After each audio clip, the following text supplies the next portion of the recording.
नातू झाला खंडेरावाला पुत्र झाला खंडेरावाला पुत्र झाला खंडेरावाला पुत्र झाला अहो खंडेराव यांचा एका दुर्दैवी लढाईत मृत्यू झाला त्यांच्यावर काळानं घात केला आणि अहिल्या देवी सती निघाल्या इतक्यात मल्हाररावांनी अहिल्या देवींना विनंती केली की या प्रजेला आता तुमची गरज आहे या मल्हाररावांच्या विनंतीचा अहिल्या देवींच्यावर योग्य परिणाम झाला आणि त्यांनी सती जाण्याचा आपला भेद रद्द केला तू कधी सरुनिया सार होती गंभीर अहिल्या थोर पाहू लागली राजकारभार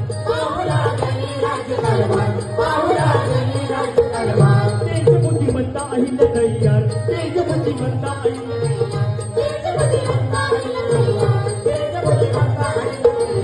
अशी अहिल्या देवी तत्पर